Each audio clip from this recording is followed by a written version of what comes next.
Christmas dinner, Aunt Dilly asked, "Is Pia keeping up with her friends since the kidney transplant?" I froze mid-bite. What transplant? Pia's still on the waiting list. My parents' faces drained of color. But your parents told me she got one years ago. Said everything went perfectly. Dilly, you must be confused, I said softly, reaching across to touch her hand. She's been on the waiting list for almost 3 years now. Dilly yanked her phone from her purse, scrolling frantically through old email chains. No.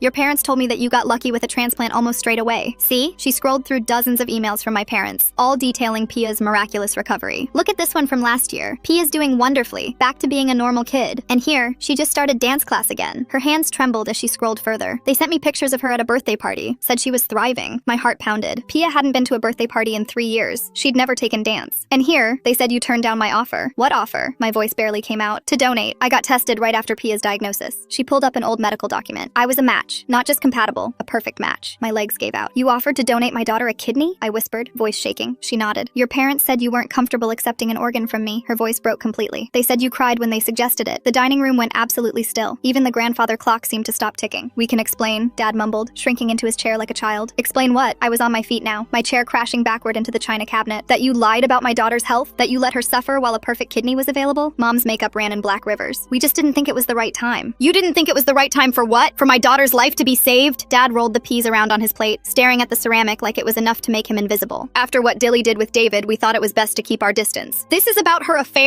The words ripped from my throat. From 10 years ago? You let my baby suffer over your pathetic grudge? My dad looked at me with pleading eyes. We were just trying to do what's best for you, honey. For Pia. My mind raced through every agonizing detail. Birthday parties in hospital rooms instead of parks. No swimming lessons, no sleepovers, just the endless cycle of treatment. 3 years of dialysis, 4 hours at a time, 3 times a week. I'd sold my wedding ring to a pawn shop just to survive, borrowed money from people I shouldn't have, worked 3 jobs until I collapsed from exhaustion, all while my aunt was right there, practically begging to donate. She asked me if she was going to die. Tears were streaming down my face. Do you understand that? My 8-year-old daughter looked me in the eyes and asked if she was going to die. Dilly had collapsed into her chair, sobbing so hard her whole body convulsed. I could have saved her. I wanted to save her. I pulled up photos on my phone. Pia hooked to machines, the blood she'd vomited last week, her growth chart showing how far behind she'd fallen, $200,000 in medical debt, while you told the world she was cured. I grabbed Pia's latest medical report from my purse, hands trembling as I read. Her heart is damaged from the strain. The nephrologist says she might not even survive surgery now because her body's so weak. You didn't just hide help. I looked them dead in the eyes. You might have killed her. Mom's body convulsed with sobs. Even she understood the monstrosity of what they'd done. Dilly stood suddenly, pulling out her phone with newfound determination. We're getting retested tomorrow. I'm calling the transplant coordinator right now. She was already dialing. We're moving Pia up the surgical schedule immediately. Dad reached out desperately. You can't just cut us out. Watch me. The words came out like ice. You had 3 years to tell the truth. 3 years of chances while she suffered. At the door, I turned back one last time. My parents sat frozen at their ruined Christmas dinner, the weight of their crime finally crushing them. You better hope she's strong enough to survive what you did to her. Fast forward 2 months later, when Pia was finally having the surgery. The surgeon came to me in the waiting room. Her heart was too weak from all those years of dialysis. It couldn't handle the surgery. I already stopped listening, because there was just one thing on my mind, making my parents pay. I pushed myself up from the plastic hospital chair and my legs felt like they weren't even mine anymore. The surgeon was still talking, but his words just bounced off me like rain on glass. My feet carried me past him and down the long hallway while nurses moved out of my way. The automatic doors opened and cold February air hit my face, but I didn't feel it. My car was somewhere in the parking garage and I walked 3 floors before remembering where I'd parked it. The steering wheel was freezing under my hands as I sat there for 20 minutes just staring at nothing. The next morning, I drove straight to Brennan's funeral home on Oak Street because they were the only place that didn't require appointments. The director was this older guy with thin gray hair who kept talking about casket materials and lining options while I signed papers. I picked the second cheapest one because the cheapest looked like cardboard, and even now I couldn't do that to her. He asked about flowers and music, and I just kept nodding and signing whatever he put in front of me. My hands were steady even though nothing else was. Dilly showed up while I was still picking out the burial clothes and she was crying, so hard she could barely walk. She kept grabbing my shoulders and saying she should have done more, should have gone straight to me instead of trusting my parents. I told her this wasn't on her, but she wouldn't stop apologizing. We sat in those awful velvet chairs while she sobbed, and I just held her hand because what else was there to do? My phone kept buzzing with calls from my parents, and I had 47 missed calls by noon. Each voicemail notification got deleted without listening because they didn't get to make this about them. They didn't get to explain or cry or beg for forgiveness. The hospital billing department called while I was at the flower shop picking out arrangements for the service. The woman on the phone was talking about surgery costs and payment plans, and I just told her to add it to the pile and hung up. $200,000 was already impossible, so what was another $50,000 on top? That night, I went home and spread everything across my kitchen table. Every email my parents had sent to family members saying Pia was cured. Every text message where they lied about her recovery. Every Facebook post showing old photos and claiming they were recent. I printed everything and organized it into folders by date. The table disappeared under stacks of paper, and I kept going until 3 in the morning. My laptop screen burned my eyes as I screenshot every single lie they'd told. The funeral happened 3 days later at 10 in the morning. Half the family didn't show up because they were supporting my parents through this difficult time, as if they were the victims. The ones who did come kept whispering about what a tragedy it was, but I could hear the judgment underneath their sympathy. My cousin asked how I was holding up financially, and I knew she was really asking if I could have afforded better care. The whole service took 45 minutes, and I don't remember any of it except counting the empty chairs. Winifred Jenkins called me the day after the funeral and said Dilly had given her my number. She was a lawyer who specialized in family law and medical cases and wanted to meet. We sat in her downtown office while she listened to the whole story without interrupting once. She took notes on a yellow legal pad and only looked up when I showed her the emails. When I finished talking, she set down her pen and explained that proving wrongful death would be complicated because of causation issues. The delay in treatment definitely hurt Pia, but proving it directly caused her death was harder. She said we had better options with emotional distress claims and fraud charges. There was also something called interference with medical care that might apply. She needed to research case law, but thought we had multiple angles to pursue. I pulled out the 3 folders I'd made and handed them over. 3 years of medical records showing Pia's decline. Every email and text where my parents lied about her condition. Bank statements showing my financial destruction while they told everyone she was fine. Photos from her hospital stays that proved she was sick when they claimed she was at dance class. Winifred's eyes got wider as she flipped through each page. She said she needed time to review everything and build a strategy, but this was more documentation than most clients ever provided. She'd call me in a few days with a plan. The next morning, my phone rang while I was staring at the coffee maker, and the caller ID showed the hospital's main number. Xanthi Ward from the Social Services Department introduced herself quickly and said she was calling about an internal review they were conducting. She explained that during a routine audit, they'd found a note in Pia's file about us refusing a kidney donation from a family member. The note was dated 3 years ago and signed by someone in administration, but she couldn't share more details because of the ongoing review. She said they take documentation errors very seriously, especially when it involves organ donation, and asked if I had any records about this supposed refusal. I wonder what's really going through the narrator's mind right now with all these people suddenly appearing to help after everything fell apart. The hospital calling about an internal review and finding mysterious notes seems awfully convenient timing. I told her I'd never refused anything, and that I just learned about the donor myself, and she went quiet for a long moment before saying someone would be in touch soon. 3 days later, I was washing dishes when I heard pounding on my apartment door, and through the peephole, I could see my parents standing in the hallway. My dad was holding flowers, and my mom had what looked like a casserole dish, and they kept knocking harder when I didn't answer. I grabbed my phone and dialed 911 while they shouted through the door about wanting to explain and make things right. The dispatcher stayed on the line while 2 officers arrived within 10 minutes, and I watched through the peephole as they escorted my parents away from my door. The officers took my statement about the situation with Pia and the lies my parents had told, and one of them gave me paperwork for filing a restraining order. I went to the courthouse the next morning and filled out every form they gave me, explaining how my parents had hidden a kidney donor from my dying daughter. Meanwhile, Dilly had started seeing a therapist twice a week to deal with her guilt about everything. She'd text me after each session with updates about what they'd discussed, always coming back to how she could have saved Pia if she'd known the truth. Her messages would arrive at random times, sometimes at 2 a.m. when she couldn't sleep, filled with apologies and what-ifs that made my chest tight. The therapist had her writing letters to Pia that she'd never send, trying to process the grief and anger she felt toward my parents. 2 weeks after we buried Pia in the small cemetery off Oak Street, I met with Rhea Cruz at her office near the hospital. She was the grief counselor the hospital had recommended, and she had a calm way of talking that didn't feel fake or rehearsed. She let me rage for the first 20 minutes about my parents and what they'd done, then helped me understand that wanting revenge was completely normal. She warned that revenge wouldn't bring Pia back though, and that I needed to focus on surviving each day first. We scheduled weekly sessions, and she gave me her cell number for emergencies, which I programmed into my phone but hoped I'd never need. That same afternoon, Winifred called with news about the case she was building. She was sending preservation letters to my parents' email providers and phone companies to make sure they couldn't delete any evidence. She explained that these letters legally required the companies to save all data related to my parents' accounts, including deleted messages and call logs. She'd also subpoenaed their financial records to see if they'd made any payments to the hospital staff or anyone else involved in hiding the truth. The restraining order hearing happened 2 weeks later at the county courthouse, and my parents showed up with their own lawyer in an expensive suit. They sat on the opposite side of the courtroom while I explained to the judge about the lies they'd told to keep Pia from getting a kidney. I showed the judge printouts of the emails Dilly had shared, the ones where my parents described Pia's fake recovery and perfect health. Their lawyer tried to argue that this was a family matter that didn't require court intervention, but the judge cut him off. She granted a temporary restraining order after hearing how they'd interfered with Pia's medical care, ordering them to stay 500 feet away from me and not contact me through third parties. The bills started arriving the week after that, each envelope making my hands shake as I opened it. The funeral home wanted $8,000 for the service and casket, the cemetery needed $3, $500 for the plot and burial, and the hospital's final bill was $210,000 and change. The total was now over $230,000, and I actually laughed when I added it all up because the number didn't even feel real anymore. I stuck them all in a shoebox on top of the refrigerator with the rest of the medical bills I couldn't pay. Then Winifred forwarded me an email from Rosanna Brooks, a reporter from the local paper who wanted to write about medical consent issues and family interference in organ donation. Rosanna had reached out through Winifred because she was working on a series about gaps in the healthcare system that let families override patient needs. She wanted to interview me about the documentation problems and how the hospital had accepted my parents' word without verifying anything with me. I agreed to talk to her, but made it clear I'd only discuss the systemic problems, not the family drama. When we met at a coffee shop downtown, she respected that boundary completely and focused focused her questions on the hospital procedures and documentation requirements. She asked about consent forms, verification processes, and how a note about refusing donation had ended up in Pia's file without my signature. She was particularly interested in how the hospital had never called me directly to confirm such an important decision. 3 days after that article ran, my parents released a statement through their lawyer that made my blood boil. They claimed they had acted out of love and never meant harm, and that this was all a misunderstanding that had gotten out of control. The local news picked it up immediately, and suddenly everyone in town had an opinion about what had happened. My phone wouldn't stop buzzing with calls from reporters, distant relatives, and people I hadn't talked to in years who suddenly wanted to share their thoughts. The grocery store became a minefield of stares and whispers, and I started shopping at 2 a.m. just to avoid running into anyone who might want to discuss it. Winifred called me 3 days later and said she'd filed the lawsuit against my parents for intentional infliction of emotional distress, fraud, and something called tortious interference with medical treatment. She was asking for everything we could get, including funeral costs, all the medical debt, and punitive damages that could run into the millions. I signed every paper she put in front of me without really reading them because at that point, I just wanted my parents to hurt as much as I was hurting. The same week, Xanthi from the hospital called to schedule a meeting about their internal review, and I could tell from her voice that something was off. She met me in a conference room with 2 other administrators and a stack of papers that turned out to be a settlement offer for $15,000. They wouldn't say exactly what they'd found, but Xanthi kept using the phrase documentation irregularities and looking at me with this expression like she wanted to say more but couldn't. The settlement came with an NDA that basically meant I couldn't talk about whatever they'd discovered, but $15,000 was more money than I'd seen in months, so I signed it right there. Winifred said later it wouldn't affect our case against my parents since they were separate legal issues, and the hospital's quick settlement actually helped prove something bad had happened. Discovery started in our civil case 2 weeks later, and Winifred immediately subpoenaed 3 years' worth of my parents' emails, texts, phone records, and financial documents. Their lawyer fought it hard, filing motion after motion to block the subpoenas, but the judge wasn't having any of it and ordered them to turn over everything within 30 days. Meanwhile, my job was falling apart because I couldn't focus on anything, and during a big client meeting, I just started crying and couldn't stop. My boss sent me home, and the next day, HR called to offer me unpaid leave, which was their nice way of saying, don't come back until you get your shit together. Without any income coming in and the medical bills still piling up from before, I started calling bankruptcy attorneys because there was no other way out of the hole I was in. Dilly came over one afternoon to help me sort through paperwork, and while she was going through her old phone looking for anything that might help our case, she suddenly went completely white. She'd found a voicemail from my mother that she'd never deleted, dated just 2 weeks after Pia's diagnosis, saying, "We won't be needing your kidney after all," in this cheerful voice like she was canceling a dinner reservation. We played it for Winifred the next day, and she literally jumped out of her chair because this was exactly the kind of evidence we needed to prove my parents knew about the kidney offer from the very beginning. She filed an amended complaint that same afternoon, adding new charges and damages, and within 48 hours, my parents' lawyer was calling to request mediation, which Winifred said meant they wanted to settle before this got any worse for them. I had to sell everything I owned just to keep the lights on and pay for groceries, starting with my grandmother's jewelry that I'd been saving for Pia, then my laptop, my TV, the nice couch I'd bought when things were better, even the dining room table where we used to eat breakfast together. The apartment got emptier every week until I was basically living with a mattress on the floor and eating off paper plates, and somehow the empty rooms matched exactly how I felt inside. Rhea kept scheduling sessions even though I told her I couldn't pay, and we spent most of the time working through what she called survivor's guilt, which was apparently why I kept replaying every moment wondering what I could have done differently. I kept thinking about all the times I'd asked about the transplant list and accepted their vague answers, all the times I should have pushed harder or asked more questions or just called Dilly myself instead of letting my parents control everything. The extended family started picking sides once the lawsuit became public knowledge, and suddenly cousins I'd grown up with were calling me vindictive and selfish for attacking my parents during their time of grief. My mother's sister sent me a long email about how family should stick together and handle things privately, while my father's brother posted on Facebook about how some people just want money from tragedy. How did the parents know exactly when to tell Dilly they wouldn't need her kidney if they were supposedly just finding out about the match? Only Dilly and 2 cousins on my dad's side actually supported me. Everyone else either went silent or actively turned against me. The mediation was scheduled for the following month, but my parents' lawyer kept trying to push it back, filing for extensions and claiming they needed more time to prepare, even though Winifred said they were just stalling. Winifred called me into her office 3 weeks before the scheduled date and spread out a stack of papers across her desk. She pointed to different numbers on the pages and explained how these things usually went. Most families settled for way less than what they deserved because the emotional cost of fighting was too high. She showed me cases where parents got away with paying almost nothing after causing real harm to their kids. Her finger moved down a list of settlement amounts from other cases, and none of them came close to covering what those families had lost. She warned me that my parents would probably offer something insulting like $10,000 and act like they were being generous. I left her office feeling sick but determined not to give in. Every Sunday morning, I drove to the cemetery and sat by Pia's headstone for hours. The grass was still new and hadn't grown in thick yet. I brought fresh flowers each time and threw away the dead ones from the week before. I told her about the case and how her grandparents were still trying to avoid taking responsibility. The cemetery was quiet except for birds and the wind through the trees. It was the only place where the rage inside me settled down enough that I could think straight. Other people visited graves nearby, and we nodded at each other but never talked. I sat there until my legs went numb and then drove home to an empty apartment. 2 weeks later, a thick envelope arrived from my parents' lawyer. Inside were pages and pages of questions I had to answer under oath. They wanted every detail about Pia's medical medical care for the past 3 years. They asked for receipts and bills and treatment records. They wanted to know about my income and expenses and whether I'd tried to get help from other family members. The questions felt like attacks dressed up in legal language. They even asked if I'd been drinking or using drugs during Pia's illness. They wanted to know if I'd followed all the doctor's orders perfectly. Each question felt designed to make me look like a bad mother. I spent 3 days working on the answers with Winifred's help. We had to dig through boxes of medical records and bank statements. Every receipt brought back memories of that specific day in the hospital. I found the parking stub from the day Pia's kidneys first failed. I found the receipt for the stuffed animal I bought her after her first dialysis session. By the time we finished gathering everything they wanted, I couldn't get out of bed for 3 days. The memories came flooding back so hard I couldn't breathe. Ria called me when I missed our regular appointment and stayed on the phone for 2 hours. She helped me work through the panic attacks and reminded me this was part of the process. She said my parents were trying to break me down so I'd give up. A week later, Rosanna's article appeared in the local paper. She didn't use our names, but wrote about a case where grandparents had hidden a kidney match from their grandchild. She interviewed doctors about how verification systems in hospitals could fail. She talked to ethicists about family members interfering with medical decisions. Anyone who knew us would recognize the story immediately. The article spread online and got picked up by bigger news sites. My phone started ringing with calls from reporters wanting more details. I didn't answer any of them. The article led to 3 families reaching out to me through social media. One woman's sister had blocked her from getting a bone marrow transplant for her son. Another family's in-laws had hidden medical information that could have saved their daughter. A man wrote about his parents lying to doctors about his wife's medical history. We started meeting once a month at a coffee shop downtown. We shared our stories and cried together and tried to figure out how people who were supposed to love us could do such terrible things. The group grew to 8 families within 2 months. Winifred scheduled depositions for my parents the following month. She sent me the transcripts afterward, even though she warned me not to read them right away. I couldn't help myself and opened the files on my laptop. My father's deposition was 40 pages long. On page 23, he admitted he thought Dilly didn't deserve to help our family after what she'd done. He said she'd broken trust and shouldn't get to play hero. He actually used the word hero like saving Pia's life would have been some kind of performance. I ran to the bathroom and threw up. My mother's deposition was even worse. She kept saying she was protecting the family from Dilly's toxic influence. She said letting Dilly donate would have given her a permanent connection to us that we couldn't escape. She actually believed she was being righteous by keeping Dilly away. She said Pia would have been confused by having Dilly back in our lives. She said it would have been harmful to Pia's emotional development. She never once mentioned Pia's physical suffering or the fact that she died. The bankruptcy lawyer I met with explained that medical debt could be wiped out, but funeral expenses couldn't. I owed $12,000 to the funeral home that I'd never be able to pay. I filed Chapter 7 bankruptcy and felt like a complete failure. On top of losing Pia, I was now officially broke and ruined. The bankruptcy would follow me for years. Finally, mediation day arrived, and I walked into a conference room at the courthouse. My parents were already sitting on the other side of a long table with their lawyer. They looked older and smaller than I remembered. Their clothes hung loose like they'd lost weight. I felt nothing but cold focus looking at them. Winifred sat down next to me and pulled out a thick folder while their lawyer started talking about how my parents wanted to put this behind them and move forward as a family. The insurance company representative cleared his throat and slid a paper across the table with $50,000 written on it. Winifred actually laughed out loud and pushed it back without even looking at me. She wrote $500,000 on her legal pad and held it up for everyone to see. Their lawyer's face went red and he started yelling about extortion while my parents just stared at the table. The insurance guy kept tapping his pen and making notes while Winifred pulled out medical bills and started reading the amounts one by one. $23,000 for the first surgery attempt, $14,000 for the cardiac unit stay, $8,000 for the ambulance that took her when her heart stopped at home. My mom started crying harder with each number. We took a break after 2 hours and I went to the bathroom to splash water on my face. My mother followed me into the hallway and reached out like she wanted to touch my arm, but I walked right past her like she wasn't even there. She started sobbing behind me, but I just kept walking to the vending machine and bought a bottle of water. Back in the room, the numbers kept going back and forth while the lawyers argued about liability and damages and emotional distress. My dad kept trying to catch my eye, but I focused on a water stain on the wall behind his head. 4 hours in, they offered $75,000. Winifred countered with $300. The insurance guy made phone calls and came back with $90. We sat there for 6 more hours with breaks every hour where I'd go stand in the parking lot and breathe the cold air while my parents huddled with their lawyer. Finally, at hour 6, they offered $125,000 plus a mutual no-contact agreement that meant we could never speak to or about each other publicly. Winifred pulled me aside and said trials are expensive and juries are unpredictable, and this was guaranteed money now instead of maybe more money in 2 years. I signed the papers. The worst part was the settlement included no admission of wrongdoing, which felt like swallowing broken glass. Winifred reminded me that money wouldn't bring justice anyway, just some financial relief for all the debt. The check came 3 weeks later, and I used $30,000 to pay off the funeral home and put aside $20,000 for therapy because I was going twice a week now. The rest went into a special account at the bank where I set up the Pia Memorial Fund to help families afford the costs of getting tested for organ donation. Dilly wrote the first check for $5,000 and promised she'd organize fundraisers through her company. 3 months after the settlement, I still woke up screaming from nightmares about the surgery day when the monitors started beeping and they pushed me out of the room. Ria kept telling me that trauma doesn't follow timelines and healing isn't linear, but I felt stuck in that moment when the surgeon said her heart couldn't take it. My cousin texted me that my parents had sold their house and moved to Arizona, which was good because I didn't want to run into them at the grocery store or anywhere else. Dilly and I met for coffee once a month to go over the fund applications, and we had this weird relationship where we couldn't really be close, but we both needed to keep Pia's memory doing something something good. The support group I'd been going to grew from 5 families to 12, and we started meeting with lawyers about pushing for new laws requiring hospitals to verify consent for medical decisions. A state representative agreed to meet with us next month after one of the moms in our group told her story to the local news and it went viral. 2 weeks after that meeting, I walked back into my office for the first time since everything happened. My boss had agreed to let me work 20 hours a week, mostly doing data entry stuff that didn't require much talking to people. Something doesn't add up about these parents crying and looking smaller while still refusing to admit they did anything wrong. That's a strange mix of guilt and denial happening there. The receptionist gave me this weird half smile when I walked in, like she didn't know if she should say welcome back or sorry for your loss. Most of my coworkers just looked at their computers when I passed their desks. During lunch that first day, I sat alone in the break room and nobody came in the whole time I was there, which told me they were all eating at their desks to avoid the awkward conversation. That was actually fine with me because I needed the job for money and routine, not for making friends or chatting about weekend plans. The next morning I got a call from the bank where we'd set up the fund account, and they said we had our first application ready for review. A family in Ohio needed help getting to their evaluation appointments at Cleveland Clinic, and the dad had already missed 2 days of work just for the initial screening. We sent them $500 that afternoon for gas, a cheap motel, and food during their 3-day evaluation process. It wasn't much, but the mom sent us this long email about how they'd been sleeping in their car before, and now their kid could have a real bed the night before his tests. I printed that email and kept it in my desk drawer at work. About a month later, Xanthi called me at home one evening and said she couldn't officially recommend our fund because of hospital policy, but she'd been leaving our flyers in the family waiting room and mentioning it during casual conversations with families who seemed to be struggling financially. She said 3 families had already reached out to us after talking to her, and she wanted to make sure we could handle the volume. I told her we had enough for maybe 15 families if we kept the amount small, and she said she'd be selective about who she mentioned it to. The months started blending together in this weird fog where I did everything I was supposed to do, but felt like I was watching someone else live my life. I went to work, processed claims, came home, reviewed fund applications, paid my bills, bought groceries, went to support group meetings, visited Pia's grave every Sunday, and somehow 6 months had passed since the funeral. People kept telling me I was doing so well, but they didn't see me sitting on her bedroom floor at 2 in the morning, holding her favorite stuffed elephant and trying to remember exactly how her laugh sounded. The state representative called in late fall to tell me the legislation had died in committee because several medical associations had opposed it, saying it would create too much bureaucracy and interfere with doctor-patient relationships. She said we could try again next session with more families testifying and better organization, maybe get some media coverage to put pressure on the committee members. I wrote down everything she said, but honestly didn't have the energy to feel disappointed about it. One afternoon, I was buying groceries when I ran into Mrs. Patterson, who'd been friends with my mom for like 30 years. She grabbed my arm in the cereal aisle and started telling me how destroyed my parents were, how my dad had aged 10 years, how my mom barely left the house anymore. I pulled my arm away and told her they destroyed themselves the day they chose their pride over their granddaughter's life, then left my half-full cart right there and walked out of the store. By spring, the fund had helped 10 families, and we got this thank you card with a photo of a little boy holding a sign that said 60 days post-transplant with a huge smile on his face. His mom wrote that our help with travel costs meant his dad didn't lose his job and they didn't lose their house during the recovery period. I sat in my car in the work parking lot and cried for an hour, but it was different from the grief crying because there was something else mixed in, like maybe Pia's death could mean something for other kids.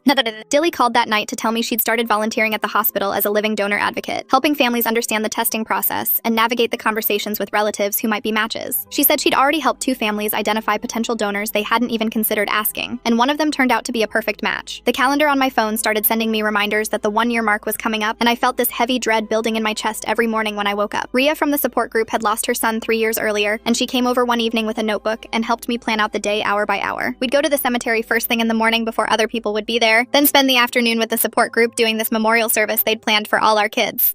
She said the first anniversary was the hardest because everyone expected you to be better by now, but you weren't, and having a plan helped you get through without falling apart completely. When the day came, I followed the schedule exactly like we'd planned. I brought fresh flowers to her grave and sat there for an hour telling her about the fund and all the kids it had helped. The support group had rented a room at the community center, and 12 families showed up, each with a photo of their child and a candle to light. We went around the circle, and everyone said their child's name and age, and one thing they loved most about them. When it was my turn, I said Pia, 8 years old, and that she used to make up songs about everything, even boring stuff like brushing teeth or putting on socks. The woman next to me squeezed my hand, and we all sat there in this circle of grief that somehow made it bearable to keep breathing. 3 weeks later, a thick envelope arrived from my parents' lawyer. Inside was a formal request asking permission to place flowers on Pia's grave for her birthday next month. My hands shook as I read their carefully worded plea about how they just wanted to honor their granddaughter's memory. I called Winifred immediately and had her draft a response that they'd forfeited that right when they chose their pride over her life. The letter went out that same day, and I blocked their lawyer's number from my phone. Meanwhile, the Pia Memorial Fund kept growing faster than I'd ever imagined. Donations poured in from strangers who'd followed the story online, and within 2 months we had enough to hire a part-time coordinator. Her name was Rosanna, and she'd lost her own son to kidney disease 5 years ago. She understood exactly why this mattered, and threw herself into the work with the kind of dedication that only comes from personal loss. We started helping 2 families a month with everything from gas money for dialysis trips, to covering insurance copays, to just being there when they needed needed someone who understood. Each family got a care package with gift cards, information packets, and a handwritten note letting them know they weren't alone. The rage I carried didn't disappear, but it changed into something else. It settled deep in my bones, cold and permanent like the grief itself. I stopped waiting for it to go away because I understood now that some things become part of you forever. The anger was there when I woke up and when I went to sleep, and I'd made peace with carrying it for the rest of my life. Every Sunday, I went to the cemetery and sat by Pia's headstone for an hour. I'd bring fresh daisies because those were her favorite, and I'd tell her about the families we were helping. About the little boy in Toledo whose transplant surgery got scheduled thanks to our advocacy work.